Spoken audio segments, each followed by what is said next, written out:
Hello, Top Fan Rivalry followers. Welcome to Thursday. That's right. As you know, it's the time for the weekly review. That is Jackson. He is the Top Fan Stats guy. I am Bill. I am just the what I call it, the good-looking one, or the wallpaper, or whatever, like that. No, I'm teasing. I'm your co-host. Jackson's in charge. He tells me what to do, and I do it. Jackson, how are you Thursday? How's it going? We got 4 days left of the season. Yeah, no baseball yesterday for the Braves, no baseball today. Sad. Maybe no baseball tomorrow, but I have a sneaky feeling they're going to get that game in by any means necessary. With a I'll let you. canoe? What? With a canoe? Hey, look, they'll get the dome from the Simpsons movie or something. I don't know. They'll figure it out. I like it. Jackson, what do you got for number one? Let's dive into this thing because Let's just today let's is a just very significant and special day.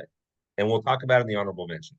Go ahead, let's Jackson. just jump into the NL wildcard race and Wow, wow, wild card. the chaos that Mother Nature has caused. So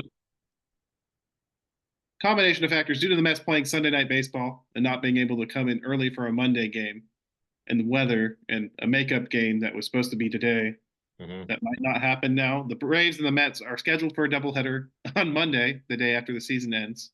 Mm-hmm. But they will play this weekend as normal. The Braves are one game back of the Diamondbacks, and I believe they're a game back of the Mets as well, or game and a half. But it just puts this weird playoff scenario in here, Bill, where feasibly, if the Diamondbacks do not play well this weekend, the Braves and the Mets can somewhat collude or, take one game and then throw the other game to both get into the playoffs. This is maximum chaos. I believe this is what MLB wanted all along. They love the whole storyline of winner take all, but logistically, this is going to be a nightmare. Because one of those teams that if you have to play those games on Monday, high chance that you do. One of those teams have to fly to San Diego, so they eliminated game 163 for this reason. It did not work, but so it's pure chaos. But as a Braves fan, you just kind of strap in. But they have their own destiny in their hands. So it's going to be a really, really good weekend of baseball. The Padres play at the Diamondbacks. The Mets play at Milwaukee, and Atlanta hosts Kansas City for that wild card race. So those are the three series to watch. Certainly around the MLB, and you know what? I'm all for it. Chaos ball. Why not? So here's what I think is funny about this, Jackson. I'm looking, sorry, everybody, if you're watching this on YouTube and you're looking and going, hey, Bill's not paying attention. Bill's looking up stats on his phone. Um, but what's interesting about this is currently the Padres are plus 3.5 starting today's play. So here's how this plays itself out. And if you're looking for pure, unadulterated chaos, sign up for the National League wild card, because here's how this happens. Diamondbacks are fighting for their lives. So let's assume the Diamondbacks sweep the Padres and the Padres lose to the Dodgers tonight. Then the Diamondbacks and or Mets could take over the first wild card spot. And like you still, so everything is still in play. Nothing, like you say that they fly to San Diego. Maybe not. Maybe not. Heck, Maybe not. they could fly to LA. Inversely, if the Padres beat the Dodgers and the Dodgers flub their series against the Rockies, the Dodgers are in Yeah. the wild card, and the race for the best seed in the NL is all out of whack. I know the Phillies start a series with the Nationals. Yeah. But the Brewers are obviously not going to take it easy on the Mets because there is a chance to get a bye if if the Phillies or the Dodgers slip up. And why wouldn't you just make sure your pitching's lined up? So it is pure chaos in the NL. And I mean, if you are a fan of one of the teams that missed the playoffs this year, Mhm. enjoy all the good baseball. Yeah. So here's what I don't like. Here's what I don't like, Jackson. Conceivably, now as a fan, as a fan, I'm looking at this going, giddy up, right? As the business of baseball, I think that this blows serious trunks. And I'll tell you why. Because first of all, you didn't ask me, but I'm gonna tell you anyways. Because the Mets play, like you say, Sunday night this week on the East Coast. They have to fly. Let's assume that that game ends at 10 o'clock Eastern time. Now it's not a long flight; it's 90-minute flight. They played Sunday night this last week, so that's why they couldn't play an early game on Monday for a Right, doubleheader. right. Don't they play Sunday night this week? No, all the games on Sunday should start at the same time. Oh, that's right. That's right. Yeah. Well, Well, barring the Braves Royals game getting rained out and then playing it. right. Okay. So let's just assume for a second. Let's just assume for a second that I'm sorry, that the Mets play, and that those games are needed. Those last two games. So right now, those two last games are needed. Poor Mets have to fly down to Atlanta, which is a 90-minute flight. It's not a big deal. You're in the same time zone, which is awesome. It would suck if you were flying time zones. Um, Well, from Milwaukee, it's a different time zone. They're playing in Milwaukee. You got to remember that. Oh shoot, never mind. Yeah, they're playing in Milwaukee. Yeah, so they're flying from Milwaukee down to Atlanta, which is a 2.5 hour flight, 3 hour flight maybe. And then they have to figure out how that plays itself out. But both of them, if the Braves make the playoffs, they both are playing on Tuesday. So their day off, their travel day, they're playing a doubleheader, and then they have to play on Tuesday. Here's what's funny about this. There is a conceivable possible way where San Diego keeps that top spot, but where the Braves, the Mets, and the Diamondbacks all tie for those last two spots. Well, this is why I think the Mets and the Braves have the most advantage. They hold the tiebreaker over the Arizona Diamondbacks. But So if I'm having Arizona, I'm losing my lid about that. yeah, so having the extra games in hand per se is a huge advantage, and that's why they play all the games at the same time on the last day of the season. Is because if you're Atlanta or New York and you win your series, you know what you have to do Monday. Yeah. Yeah. Bottom line, No. you know what you have to do Monday, and there is nothing Arizona can do to impact it. Like you said, they are going to need to sweep San Diego. Are they going to sweep San Diego? Probably not. The Yeah. Padres are a very good team. I know the Padres will probably be resting an arm, but don't discount the fact that the lineup's not going to show up to play to Yeah. try to stay hot. It's a division rival. Why wouldn't you want to knock your division rival out of the playoffs, especially a team like the Diamondbacks that's so dangerous? You Yeah. have a chance to put them down. Well, you can. Well, they can't knock you out of the playoffs. Yeah. 100%. Oh my gosh. Okay. So for me, number one is what I'm going to talk about the rise and the fall. And this is no shade for this team. Please don't think I'm trying to throw shade or anything like that. But let's talk about the rise and the fall of the Minnesota Twins. As we sit right now, they are 2.5 games out of the wild card spot, the last wild card spot, with 4 games left to play. Now Minnesota does not have, we are now in a position, and we've talked about this for a week and a half. Don't scoreboard watch, you have to win your games, yada, yada, yada. They are now in a position where they do not control their own destiny. They could win their last 4 games and still miss the playoffs. They put themselves in a position where they did not do what they needed to do in the last 10 days, and it backfired on them. So that's my number two or number one. Jackson, what do you think about that? Well, I absolutely agree with you. As of a couple of days ago, they had lost 24 or 23 out of 34. Yeah. They hadn't hit a home run in over a week. It's just, it's a team hitting a rough patch at the same time. They struggled with being healthy all year, so the line has been real inconsistent in their pitching, which has been kind of their strength, kind of imploded on them. Mhm. And barring a miracle, them and the Mariners are going to be left out of the postseason, being more than one game over 500. That stings, because last year you could have gotten to the playoffs with 84, 85 wins. Now you're going to win 84, 85 games and finish a couple of games back. It's a disaster for Minnesota, I think, especially to concede a spot to the two division rivals and the Tigers and the Royals. They just really struggled when they needed to put it away. They had plenty of opportunities over the past month. They had ample time, and the Tigers got hot and they let the Tigers back in. And this is why baseball's a marathon, not a sprint. Um, every game counts. Yeah. As we talked about last, they might play a doubleheader on Monday because every game counts. Well, and see, and this is the argument, Jackson, that I always have every season, and you and I have talked about this forever. April 1st, or whenever it is, November 30th, the opening day of the season, is just as important as September 30th. But because the mindset is, oh, I got 162 of these, right? Look what happened. Look what happened to the Dodgers this week. Miguel Rojas misses a bunt sign, swings away, hits a ground ball to Manny Machado, who steps on third, who throws to second, and they go to first, and they get a game-ending triple play. It was a really nice triple play too. A But ton. yeah, Rojas hit but it right at him though. but he was supposed to bunt. He Yeah. missed the bunt sign. So now this isn't going to hurt the Dodgers in the long run. They're already in the postseason. But I mean, those type of things, if you're Minnesota or Seattle, you're gonna sit on your couch watching the postseason going, dang it, if I would have, right? And by the way, for those of you listening or watching this, that ball's 3 inches to the left or the right, and that triple play does not happen. Maybe gets one out and then maybe turns two by some miracle. But yeah, Yes, it. and the best player on the planet is on deck. But yeah, side note, going to why as you bunt, you move them in the scoring position, they get stuck with that dilemma: do you pitch to Shohei or walk them to face Mookie Betts with the bases loaded? Correct. And so You do that 100 times out of 100 to force them to make a decision.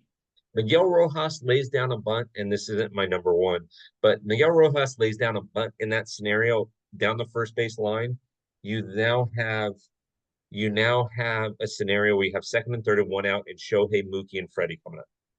Odds on the Dodgers tying the game is better than 50%. Yeah. So, Yeah. anyways, that's Really Minnesota. it really hammers home that point. It's all about execution. And, Yeah. uh, I I'll segue that into my second point. The Go ahead. Houston Astros won the AL West again. They took a series from the Seattle Mariners, and it's because they were able to execute when they needed to. They got the big hits. They make a joke. It's time to decide who's going to play the Astros in the yearly ALC. Who's got the other ALCS spot play the Astros this year. But it kind of feels like that. That Yordan Alvarez injury is probably going to hurt them a lot if he's out for an extended period of time. But the Astros, 1000%. he's that man is ridiculous as a hitter. But the Astros, what they did, they got off to a bad start, but they came around and they put together winning streaks by executing. Were the Astros the third best team in the American League this year? No. Do I think the Astros are some sort of juggernaut? Also no, but do I think that they're a dangerous playoff team? Absolutely. They can execute. They got veteran guys, and they know what needs to be done to win ball games. They won the ball games they needed to. So, I'm just gonna number 2 is the Houston Astros win the AL West again. And yeah, I'm sorry, Seattle. We all thought it was your year, but then you blew a 10-game lead. Yeah, and you blew a 10-game lead. Yeah, so the Houston Astros is an interesting topic that we could have our own show about. I do not, however, think that the Astros are going to the League Championship Series this year. That Yordan injury is hurting them, and they haven't solidified as strongly going into the playoffs as their pitching rotation. Now, I say that to say that it's a brand new season. Once Monday starts, or Tuesday, it's a brand new series. So it doesn't matter what I think or say or do. It matters who executes and when they execute. Yeah. So I love Absolutely. it. So my number 2 is going to be along this line too. Let's talk about the team that's 16-6 this month with 3 games left to play, and they're playing the White Sox. Congratulations to the Motown boys, the Detroit Tigers. Man, these guys, I got to tell you, when they took care of business going into the All-Star break against the Dodgers, I thought, okay, well, whatever. And then they came out of that All-Star break as cold as ice, just absolutely horrific. And then they turned it around. And so now they're sitting in a position where they're 2.5 above the Twins with 3 games left to play, right? Even if the Twins win today, it doesn't matter. They're still 2 games out with 3 games left to play. So, I mean, again, this is something the Detroit Tigers have made a change, and we're gonna see. And you and I talked about this at the beginning of the season with the Tigers and the Tigers and the Kansas City Royals. We're gonna get to see at a high level how good these young kids are. Because the Tigers have a lot of good kids. Sweeney, Riley Green, Spencer Torkelson, who's had an off season, but Spencer Torkelson, Colt Keith, uh, Scooble is good. I mean, he's not a young kid. I mean, he's 26 or so, but we're going to get to see at a high level how good these young kids really are. And I think you can agree with me in the Central Division, both Central Divisions, National League and American League, there is not a runaway winner where you're looking at it and going, these guys are, oh my gosh, this is just absolutely like they're the Yankees or the Dodgers or whatever. So, Yeah, Tigers have a good young roster. I mean, shout out to oh, I just had him. Shout out to Kerry Carpenter, who's in 84 games this year, he's got a 931 OPS. mhm. From my understanding, he's been on the team since around the trade deadline. He's he's been very good for them. So that's probably my biggest worry for them. Can they hit with the big boys, the Tigers? But they certainly have a top end of the rotation where you look at it and you go that can compete in October. So this is this is a team that's hot at the right time, and they can be dangerous in the American League. Yeah, agreed, agreed. And so it's gonna be pretty unique. So, okay, what do you got for number three? Uh, my number three is going to be for the 24th consecutive year. We are not going to have a repeat World Series champion. Rangers elimination earlier this week, or last Yes. week. Baseball will not have a back-to-back champion this century, I guess, if you want to say it. If you don't want to count, the Yankees winning in 2000. I mean, they won in 1999. That doesn't count. Anyways, it's been 24 years, and it's really shown how we give a lot of crap to the bad owners of baseball and how it's structured, but it really shows that you just got to get into the playoffs to win it. Um, it's really hard to win the World Series Mhm. and and have a consistently good team. But as we head into the postseason, I want to remind people whose teams aren't in it. Only one team can win the World Series every year, and Mhm. that next year could be your year. You just got to get into the dance. With the third wild card spot, anything's possible. Yeah, yeah, exactly. It's yeah, I agree. I couldn't agree more there. I couldn't agree more there. So I have a toss up for my number three, Jackson. So I'm going to bump one to the honorable mention. Now, you and I have a very big honorable mention at the end of the show today on the 26th of September, 2024. But before we even get to that, I'm kind of tossed up. So I'm going to go be a homer in this for a second, right? With all the injuries that several teams have had, and the Dodgers have not been short of injuries. You'll agree with me there. Between Walker Buehler losing Dustin May, Tony Gonsolin, Clayton Kershaw, Tyler Glasnow, Yamamoto, like Mookie Betts getting hit on the hand, all kinds of just crazy injuries. The Dodgers, at recording time, have the best record in baseball. They're tied with the Philadelphia Phillies. Actually, they're half a game above the Phillies because Philadelphia already played and lost today. So the fact that they have 94 wins with basically band-aids and Ben Gay and making sure that everybody's safe is, I think, a testament to not only the players, but also a testament to management. And I know that a lot of people give Dave Roberts a hard time, but there's been a lot of things that he's had to manage through. So, Jackson, please tell me that I'm wrong on giving a shout out to these guys after the crazy season that they've had. Yeah, I mean, there's several teams you could put in there. The Mets with how much they cut payroll. The Padres traded Juan Soto and they got better. Uh, Mhm. the Diamondbacks overcame a horrendous start in injuries. The Braves are still in the mix. Playing a AAA team most of the season. Mhm. There's a lot of teams that have faced adversity, and I think these playoffs are going to be really entertaining because these are teams that have had to fight tooth and nail to get where they have been. Um, Yes.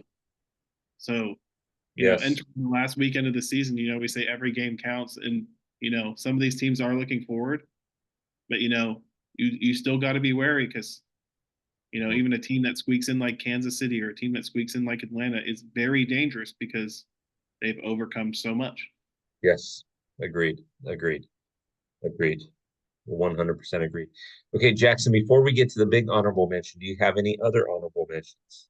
Well, I know that you're going to say it's their worst season of all time, but the Angels have avoided losing 100 games once again, remain the only franchise in MLB history to do so. So, congratulations, Angels, for never being truly terrible and losing 100 games. No, no slide to the White Sox or Marlins fans and or Colorado fans. We still love Yeah, they just remain the only team to ever avoid it. So, you. that's quite the achievement they came to be in. I believe it was 1960. Yeah, yeah. It's been 64 years. That's really impressive. So, the my before we get to the big honorable mention, one my other honorable mention is Jose Ramirez. This guy's got a shot for a 40-40 season, and nobody's paying attention to it because they're focused so much on Bobby Witt Jr. and they're focused so much on Aaron Judge. And so, hats off to Jose Ramirez for doing what he's doing and doing it so quietly. If Aaron Judge didn't have more than 55 home runs, they would be talking about Bobby Witt and Jose Ramirez for the MVP. Yeah. So, I mean, Judge's OPS is also like 1,200, 1,300, something like that. yeah, So, yeah, I mean, it's kind of hard to one up that at a certain point. yes. I guess So, there is one more honorable mention that please. you may not know. If Shohei Ohtani gets 7 more total bases, he'll be the first player since 2000 with 400 total bases this season. Oh, I did not know that. Yeah, so that's something to watch for this weekend. Just tack that on to the ridiculous season he's already had. Because why not? He just tied Ichiro for the most steals by a Japanese-born player. I'm sure he'll break So, that record too. seeing that he is going to be playing in Colorado this weekend, I think he's got a good shot for Yeah, that. My prediction with Shohei is that he becomes a 55-60 guy. I think he'll get a couple more stolen bases. I don't think he's going to hit 7. If he hits 3 tonight, then he's got a shot this weekend. But I doubt if he's hitting 3. I love it, but I don't think it's gonna. yeah. He might not even play the last game of the season, depending on how the next couple of games go. Oh, So you're gonna have to bring the Secret Service out to keep him on the bench because there ain't no way that he's gonna sit willingly. Ain't no way. So, um, thank you for that. I didn't know that. Okay, Jackson. Oh, by the way, Top Fan Rivalry followers, if you're not familiar, tonight, which is Thursday the 26th, we are going to go live on Spaces on X. I'm going to commentate the last 5 innings of the game, the 5th, the 6th, the 7th, the 8th, and the 9th of the Dodger Padre game. You're welcome to join me. You're welcome to, uh, come in and say a few things. Jackson may make a appearance. Dodger Blue Heaven. Ernest may make an appearance. There's a few Padre fans that might make appearances. This is going to be a lot of fun. So, okay, Jackson, I'm going to read to you some stuff and then you can jump in on this. So today is the 26th of September, 2024. It is the official last, as we're recording this, the last game is being played in the Oakland Coliseum ever. The Oakland A's are no longer going to be the Oakland A's. They are going to be the A's. They're going to play in Sacramento for 2 seasons while their team is being built. They have been the Oakland A's since 1968. They started as the Philadelphia Athletics from 1901 to 1954. From 1955 to 1967, they were the Kansas City Athletics. From 1968 till present, they're the Oakland A's. They played in the Coliseum the entire time. They've won 4 world championships as the Oakland A's: 1972, 1973, 1974, and 1989. League championship pennants they won in 1972, 73, 74, 88, 89, and 90. Western Division Championship since they've been in Oakland: 71, 72, 73, 74, 75, 81, 88, 89, 90, 92, 2000, 2002, 2003, 2006, 2012, 2013, and 2020. Wildcard burst 2001, 2014, 2018, and 2019. The fact that these fans have seen so much in the, what is this, 56 years of this experience, right? And the fact that they have been in Oakland longer than any other place in their history is very sad that this is ending. And this is ending. I know nothing. I will tell you right now, I have had no conversations with the city of Oakland, the mayor of Oakland, the um, Governor Newsom of California. I've had no conversations. I know nothing. But the way that this is happening, Jackson, is terribly sad to me, and it could have been avoided. Any final thoughts about this? Because I'm heartbroken for the fans. Um, Any final thoughts?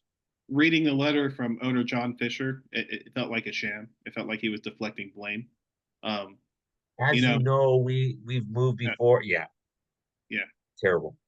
The city of Oakland isn't blameless, but you can't lay the entire blame on them. They did offer to put a brand new stadium on the bay for a very significant amount of money, and it's ridiculous to me that the MLB is letting them move to play Sacramento.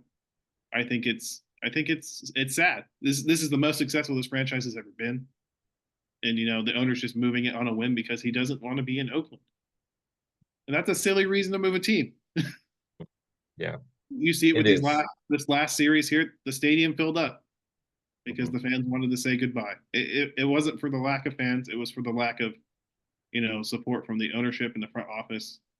It's hard to be a fan of a baseball team when your team just dumps any good player you get.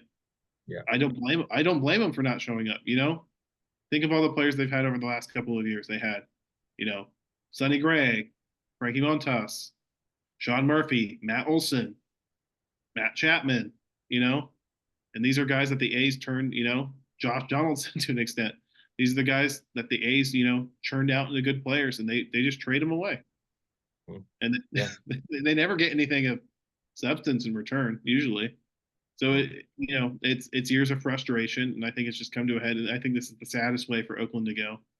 Um, but yeah, I think this is a mistake by the MLB, and I'm just going to leave it at that.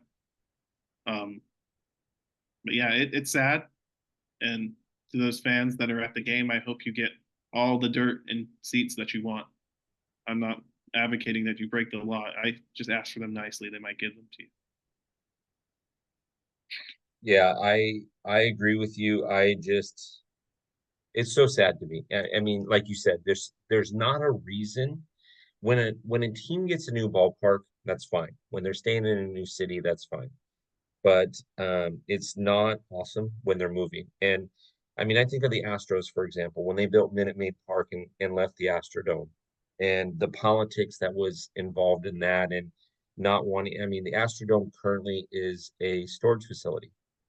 I mean, the eighth wonder of the world is currently a storage facility, and it's very, very sad. But at the same time, the Astros didn't leave Houston.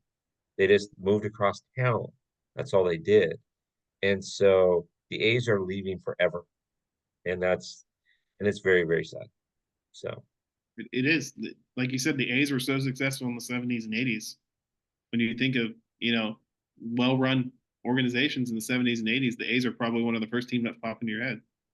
yeah, yeah, yeah, they are. And I mean, in the 70s, I read to you the league championships.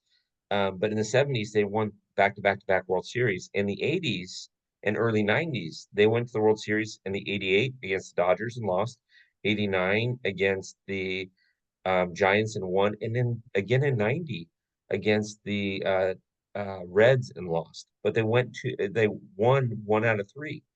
You just mentioned that it's been 24 years since we've had a back-to-back World Series champion, and the A's did it in the 70s and in 80s. So, or I mean, back-to-back going to the Yeah, World Series, I should say. I mean, they even appeared in the World Series, which is, winning it's hard. It's also very difficult to appear in back-to-back World Series.